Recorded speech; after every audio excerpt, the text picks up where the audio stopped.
es la parte práctica. Claro. Que siempre San Antonio, la escuela de San Antonio de los Baños es como es clave en el trabajo práctico, en la formación de profesionales del audiovisual, ¿no? Y te permite, San Antonio es como un claustro, es decir, es como un monasterio. Tú estás ahí, son 3 años, tu vida ya no gira para otra cosa que no sea para el cine, no tienes que preocuparte por buscar la comida, no tienes que preocuparte por nada, solo por hacer cine, por ver cine. Y ahí terminas de formar. Además tiene una cuestión que es la relación internacional. Yo tuve muchos profesores que no fueron cubanos, profesores maravillosos, que además estaban conectados con cómo se producía en el mundo o cómo se realizaba en el mundo. Entonces yo me acuerdo que una profesora como Carmen Guarini, Carmen Guarini, la Argentina, podía sí. enseñarte cómo se preparaba un proyecto para acceder a un fondo. Y en Cuba, eso en ese momento, te hablo del 2007, era algo que no estaba muy claro, ¿no? Que no todo el mundo entendía cómo se preparaba un proyecto para un fondo, ni la importancia de los fondos. Y la única forma de que eso funcionara en Cuba era a través del ICAI, ¿no? Entonces yo me acuerdo, por ejemplo, que La Certeza, que es mi primer documental que hago fuera de la escuela, como mi primer intento de largo, era un proyecto que yo desarrollé con Carmen, incluso estuvo en Doc Buenos Aires. Y con eso ganamos el Doc TV. Cuando se hizo la convocatoria de Doc TV, yo tenía un proyecto muy cerrado, muy completo, que él había tenido viajes de investigación, tenía una carpeta, estaba muy bien armado y que en Cuba no existía esa instancia de carpeta y de preparar proyectos que hay ahora. Básicamente, todo este cosmopolitismo de la escuela de cine y de las perspectivas que le abre a ustedes como individuos, como profesionales y tal, el vínculo con personas de varias latitudes, con maneras de producción, con formas de hacer cine, ¿qué herramientas básicamente te dejan a ti como director, como realizador, que son esenciales para el trabajo que tú has hecho posteriormente? Mira, De tus métodos, de todo. Por ejemplo, con mis documentales hechos en la escuela, que realmente tengo que agradecerle eso, el poder producir las primeras películas. Todo el equipo era internacional, el único cubano era yo y eso significaba que tenías que comunicar tus ideas y que no era tan importante la parte de, por ejemplo, la libreta, lo que para nosotros es la libreta, la pasta de dientes, claro. Estas cosas que uno cree que todo el mundo lo entiende, pero realmente el cine va de conflictos humanos y la libreta tiene un espacio dentro de eso, pero no es el centro, ¿no? No sé cómo explicártelo de manera... Es decir, tienes que transmitir emociones y tienes que transmitir esos sentimientos y hacer que la película sea entendible para todo el mundo y que la gente pueda conectarse de una manera, ¿no? Ya lo demás está ahí y la libreta va a estar y va a estar tu realidad como cubano, pero tiene que ser... tiene que conectarse con el público en cualquier lugar del mundo, ¿no? Entonces, una cosa que sí te enseña la escuela es que las películas se hacen antes. No se hace cuando vas a grabar, se hace en la pre y se hace en el proyecto y se hace cuando tú estás investigando. Y ahí es donde tú armas de verdad el proyecto y sabes qué tipo de película vas a hacer.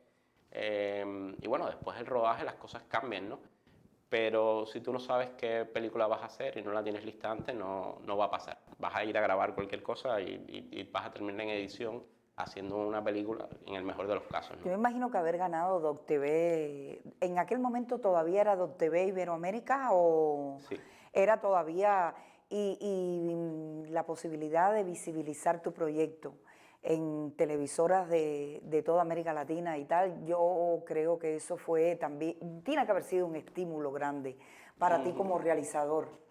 En realidad, mira, por ejemplo, a mí me fue bien en la escuela con los cortos. Por ejemplo, mi primer documental, que es La Inercia, que es un documental que es lo que en la escuela le decíamos campismo, que es que nos llevaban a otra realidad. Por ejemplo, desde San Antonio nos llevaban a Hershey y caías ahí, tenías 15 días de investigación y tenías que proponer un documental, después tenías 4 días de rodaje y tenías todo ese proceso, ¿no? Era como llegar a una realidad nueva.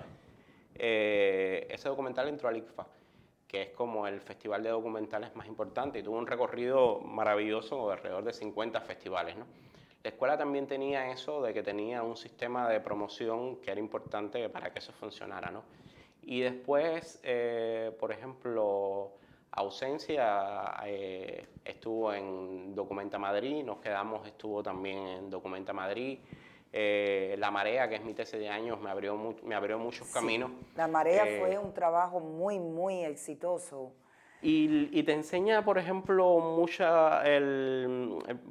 por La Marea también fue la selección oficial de Documenta Madrid y se puso el día de inauguración y todo. Y te enseña un poco que una cosa es este circuito internacional, es decir, los documentales fuera de Cuba y este circuito de festivales y lugares en los cuales tu obra puede ser interesante o importa o que te pueden ayudar a financiar. Y otra cosa es la realidad cubana, ¿no? Uno piensa, por ejemplo, a uno le cuesta trabajo, piensa que el noticiero es el centro del mundo, ¿no? O uno pensaba, hasta después vino el internet, después pasaron muchas cosas y uno se da cuenta que no es así, ¿no? Pero te abre a festivales y a centros a centros que son muy importantes, digamos. Si el ICFA te selecciona en ese momento. Sí, eso ya es una cadena. Pero para Cuba eso no fue. Para Cuba eso realmente no tiene por qué funcionar así. Cuba hasta hace muy poco tiempo estuvo fuera de. Era como una realidad aparte de los circuitos. Da igual que tu película se vea en 100 festivales en el mundo entero, en Cuba no importa, ¿sabes? Es decir, la programación o lo que se ve en los cines o lo que no pone la televisión, que la televisión no pone muchas cosas. Sí, no vamos a decirte lo que no pone muchas cosas.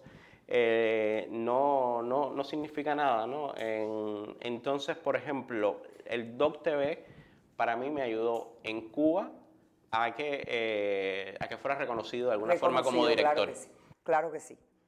Porque incluso La Certeza, que era un proyecto que incluso había sido presentado al ICAI por Fernando, con otro nombre y todo, nunca fue. Pero esas cosas caen, mira, esas cosas van apareciendo poco a poco y cuando menos tú te lo imagines. Estoy obligada a parar la conversación de todo este recorrido, de tus experiencias y tal, por el famoso tema de tiempo del programa. Nos quedamos entonces en contacto para que la semana que viene, porque quiero que me hables, sobre todo cuando me hablaste de filosofía, de tus estudios de filosofía y de cuáles son los temas que básicamente le interesan a Capó y que de alguna manera o de las maneras en las que está reflejado en tu obra posterior. O sea, dejo abierto esto aquí, te doy las buenas noches y te invito a encontrarnos la semana que viene. Muchas gracias. Para los amantes de los dramas psicológicos con fuerte protagonismo femenino, se hizo esta coproducción británico-norteamericana de la que vamos a estar hablando hoy. La hija oscura o la hija perdida, que así se ha llamado en algunos países y en otros recibió el otro título, y que en idioma original se titula The Lost Daughter. Es una película que es la ópera prima de una actriz bastante reconocida llamada Maggie Gyllenhaal. Y Maggie Gyllenhaal exactamente, y ella se inspiró en una novela bastante famosa de la italiana Elena Ferrante. ¿Qué habla esta película? ¿Cuál es el interés que tiene? Bueno, en primer lugar es una reflexión bastante polémica. Usted no necesariamente va a estar de acuerdo con la protagonista, se lo advierto desde ahora, y va a estar decidiendo todo el tiempo si ella es una heroína o una antiheroína o simplemente una malvada, por decirlo con palabras que se pueden decir en televisión. ¿De qué se trata? Una señora mayor de mediana edad pues va a un balneario de vacaciones. Esta mujer es una académica de muchísimo prestigio y entonces allí se encuentra con una madre y una hija, allí vacacionando también, pero el encuentro con esta madre y esta hija le trae a ella una serie de recuerdos a los cuales el espectador asiste a través de lo que en cine se llama una retrospectiva, que son varias en la película, y en esa retrospectiva nos enteramos, atención que aquí hay un spoiler, más de uno, porque es necesario para hablar de esta película revelar ciertos asuntos que están en esas retrospectivas y que son la esencia de la reflexión. descubrimos que ella abandonó a sus 2 hijas con tal de tener un amorío que se le presentó en determinado momento y además con el ansia de tener una carrera en la academia, en la rama que ella cultivaba.